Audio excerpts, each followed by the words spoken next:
Hi guys, today we're gonna make banana bread with these ripe bananas. These are not mine, these are actually my roommate's.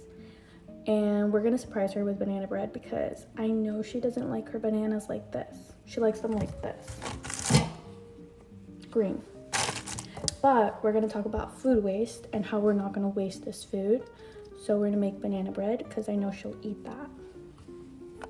And as I make banana bread, I'll be talking about key points on this article right here. It's a peer-reviewed article that focuses on university food waste, and it goes into detail on how we could reduce food waste in universities.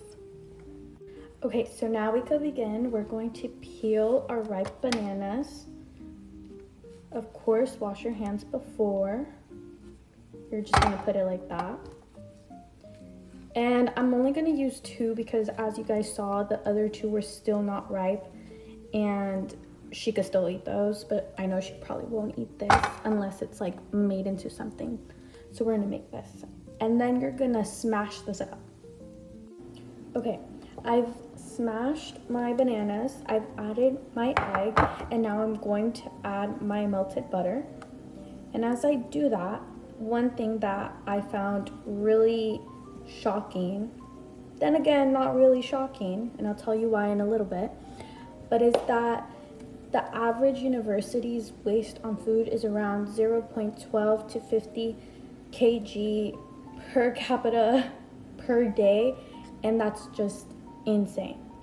However, the article does talk about that this does vary university to university, and you'll see why. Okay, so I just added our sugar. This recipe calls for brown sugar and white sugar, but I only have white sugar and I don't really want to go buy brown sugar because I will not use it and I will be wasting it if I'm not going to use it. Anyways, a factor that plays into why so much food is wasted in universities, it could be due to seasonal times. So for example, a lot of students will try to eat a good breakfast before an exam. However, they might overserve themselves because they're in a rush or something like that. And so that food just ends up going to waste. They dispose of it, and oftentimes it just gets thrown to the trash because we already touched it, we already ate some of it. So this is a big reason, the number one reason actually, on why so much food is wasted in universities. Okay, so I've added milk, baking powder, baking soda, and salt. And I went ahead and mixed this all up so it should look like this.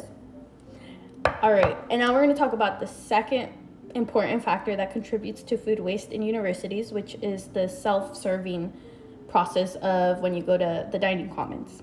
So students are allowed to get as much food as they would like, which is not always beneficial because they don't eat it all.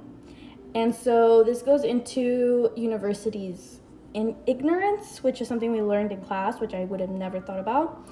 But universities, since they have so much money, supposedly, they allow students to do this self-serving like buffet kind of thing.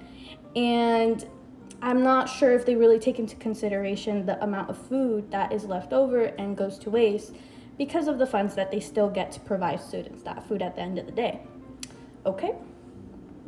Okay, I went ahead and added some pumpkin spice into this, and I'm gonna add flour.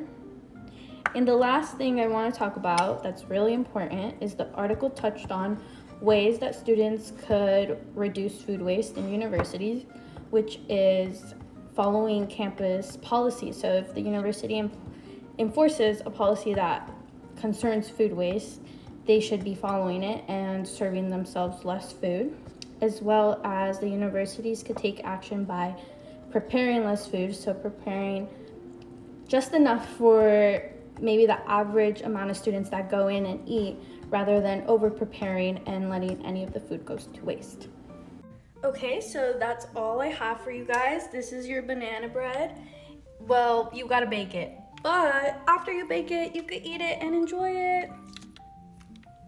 So this is the final product. What do you rate it? 8 out of 10.